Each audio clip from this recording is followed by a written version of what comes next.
যুদ্ধের ভয়াবহতার মাঝেও কি প্রেম বেঁচে থাকতে পারে?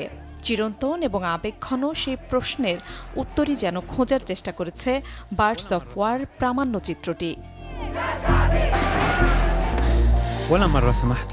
2016 সালে সিরিয়ার আলেপ্পো শহর যখন যুদ্ধবিধ্বস্ত, তখন পেশাগত প্রয়োজনে একে অপরের কাছাকাছি এসেছিলেন লেবানিজ সাংবাদিক জানাই বোলোস এবং সিরিয়ান ক্যামেরা অপারেটর আবদ আল কাদের হাবাক।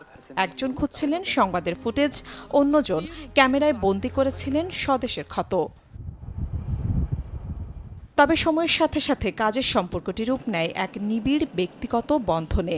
যুদ্ধক্ষেত্রে সে অবিশ্বাস্য ও আবেগঘন বাস্তব প্রেম কাহিনীর উপর ভিত্তি করে তারা নির্মাণ করে ফেলে প্রামাণ্যচিত্র বার্ডস অফ ওয়ার, যা সম্প্রতি মুক্তি পেয়েছে যুক্তরাজ্যের সিনেমা হলগুলোতে। হিউস্টনে রকিং টেস্টি, সীমানা ছাড়াও নিজেকে হারাও। বার্ডস অফ ওয়ার সাধারণ কোনো চিত্রনাট্যে তৈরি নয়, বরং বিগত 13 বছর ধরে তাদের আদান প্রদান করা message, voice note, selfie, video call এবং যুদ্ধক্ষেত্রের সরাসরি ফুটেজের উপর ভিত্তি করে তৈরি করা হয়েছে। একদিকে আলেপ্পোর পতন ও হাবাকের জীবন বাঁচানোর আকুতি, অন্যদিকে লেবাননে 2019 সালের বিক্ষোভ ও সাংবাদিকতা নিয়ে জানের মোহভঙ্গ হওয়ার দিকগুলো উঠে এসেছে এই প্রামাণ্যচিত্রে।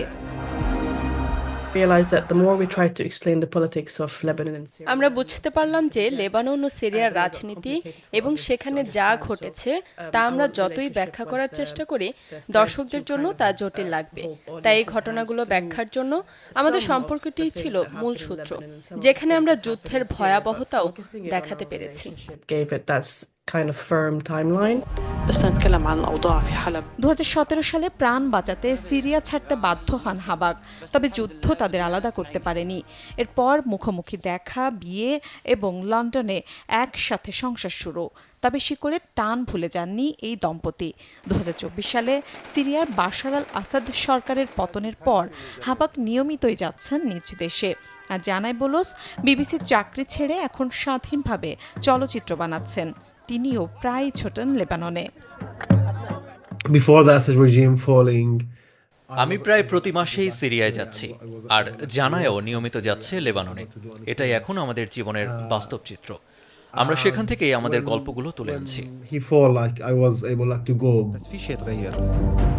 যুদ্ধকালীন সময়ে একে অপরকে তারা ভালোবেসে যে নামে ডাকতেন, সেখান থেকেই ছবিটির নাম রাখা হয়েছে বার্ডস অফ ওয়ার।